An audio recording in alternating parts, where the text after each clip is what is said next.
বাংলাদেশে মাত্র 10 দিনের মধ্যে 4 বার ভূমিকম্প অনুভূত হয়েছে। এর মধ্যে গতকাল বুধবার বেলা 11:30টায় অনুভূত হওয়া কম্পনের মাত্রা ছিল রিখটার স্কেলে 5.6।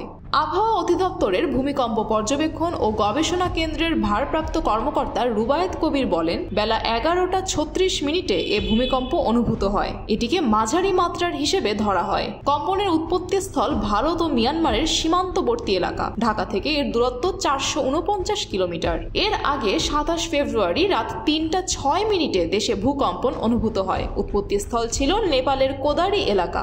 রিখটার স্কেলে মাত্রা ছিল 5.5। এটি মাঝারি মাপের ভূমিকম্প। 26 ফেব্রুয়ারি ভূমিকম্পের উৎপত্তিস্থল ছিল ভারতের আসাম রাজ্যের মরিগাঁও। মাত্রা ছিল 5.3। তার আগের দিন সকাল 6:40 হওয়া ভূমিকম্পের উৎপত্তি ভারতের পশ্চিমবঙ্গ ও উড়িষ্যা সংলগ্ন বঙ্গোপসাগরে। মাত্রা ছিল 5.1। এ বছরের জানুয়ারিতে দেশে 3 বার ভূমিকম্প অনুভূত হয়।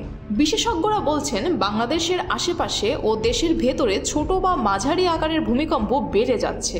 আবহাওয়া অধিদপ্তরের হিসেব অনুযায়ী 2017 সালে বাংলাদেশে এবং কাছাকাছি এলাকায় 28টি ভূমিকম্প হয়। 2023 সালে এর সংখ্যা ছিল 41। গত বছর তা বেড়ে হয় 54। এটি ছিল 8 বছরের মধ্যে সর্বোচ্চ। এভাবে ছোট বা মাঝারি ভূমিকম্পের সংখ্যা বেড়ে যাওয়া বড় ভূমিকম্পের পূর্বলক্ষণ বলে মনে করছেন বিশেষজ্ঞরা। ঐতিহাসিক ভূমিকম্পের পরম্পরা বিশ্লেষণ এবং দিন দিন সংখ্যা বৃদ্ধির কারণে এমনটা তারা মনে করেন। বিশেষজ্ঞরা আরও বলেন, ভূমিকম্পের সংখ্যা বেড়ে যাওয়া এবং বড় ভূমিকম্পের আশঙ্কা বেড়ে গেলেও তা মোকাবেলায় যথাযথ প্রস্তুতির অভাব রয়েছে। এখনও ভূমিকম্পের প্রস্তুতি ভূমিকম্প পরবর্তী সম্ভাব্য উদ্ধার প্রস্তুতির মধ্যেই সীমাবদ্ধ। এর জন্য নাগরিক শিক্ষা ও মহড়া উভয়েরই অভাব রয়েছে। সাধারণত 2 ধরনের ভূমিকম্পের কথা বলেছেন বিশেষজ্ঞরা।